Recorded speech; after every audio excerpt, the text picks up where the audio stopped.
Good morning. Today we are on page 17 of your student journal on lesson 5.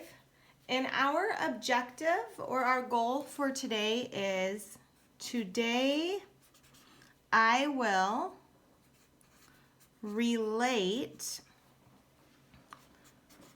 the size of the fraction part to the whole. Okay, so it says, today I will relate the size of the fraction part to the whole. And if that seems a little confusing when we start, I will show you what that means. Okay, our vocabulary today is the same. We don't have any new vocabulary. So remember, partition is when we're going to cut or divide our whole into equal shares. And then our two most important words are our numerator, which is our top number, that tells us the number of equal parts being considered or how many we have.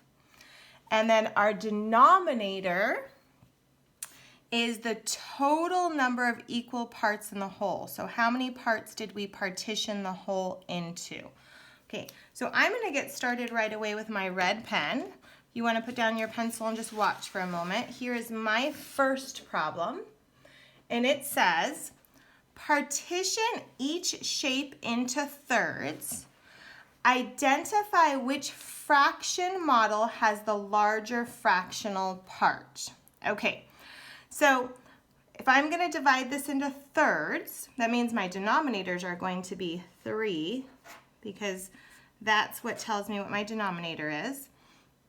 And remember, my goal is to make them as equal and fair as possible. So that one's in thirds and this one's in thirds. Okay, so partition each shape into thirds. I did that. My next part of the question says, identify which fraction model has a larger fractional part. Okay, now even though they are both cut into thirds, and this is 1/3, and this is 1/3, and that's 1/3, and this is 1/3, and this is 1/3, and this is 1/3. So even though this is 1/3 and this is 1/3, you notice that they're not the same size. This 1/3 is a lot larger. The reason is because the whole was larger. So imagine if you had to share cakes. Even if 10 people have to share a cake, your piece is going to be determined on how big the cake is. So this whole was larger, so the fractional parts are larger. So this fractional part is larger because the whole was larger. Okay, let's look at another one of those. This one says, partition model A into thirds. Okay, so remember when I do circles, everything has to go through the center. So to make this want to go into thirds, this one's a little bit different. I have to do something like this. Okay, so I have 3 equal parts, and the denominators are 3 because it was cut into thirds, and this is 1 slice, 1, and 1. Okay, and model B into fourths. And everything has to go through the center, so for fourths I can go like this. All right, and my denominators are going to be 4. Because the whole was cut into 4 pieces, or partitioned. And this is 1 of the 4, 1 of the 4, 1 of the 4, and 1 of the 4. Okay, which visual fraction model has a larger fractional part? Okay, now this one's different because both of my wholes were the same size. Both of my wholes were the same size. So which one has a larger fractional part? Well, this one does because I had to partition it into less pieces. Less people are sharing it, so they're each getting a larger slice. So imagine these were both pizzas, but this pizza 4 people had to share it, and this pizza only 3 people had to share it. They're going to get a larger fractional part or a larger slice. So A has a larger fractional part.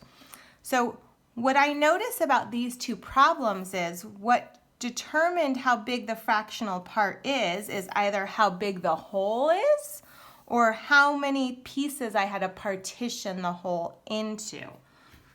Okay, let's try some together. So we're on page 18 together in your student journal. Let's look at our first one. It says partition each model into fourths.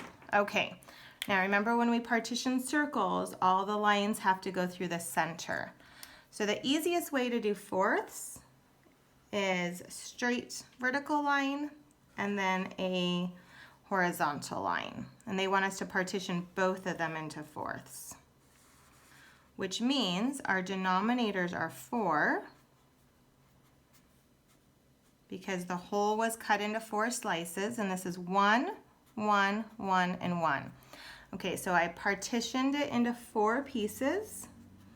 So our denominator is 4, and this is 1 of the 4 for each one. Okay, let's look at our next part. Identify which visual fraction model has the smaller fractional part. Well, because this whole is smaller, that means the fractional parts of this one are smaller than this whole, which was larger. So I'm going to say A's fractional parts are smaller. Okay, let's look at number 2 together. Partition model A into thirds. Okay, so they want this one into thirds, which means because I partitioned the whole into 3 pieces, my denominator is a 3, and that's 1 of the 3, 1 of the 3, and 1 of the 3.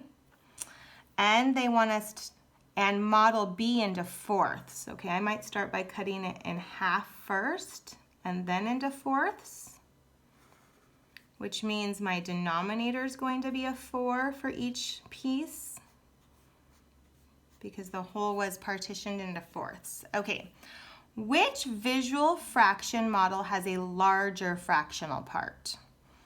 Which model has pieces that are larger fractional parts?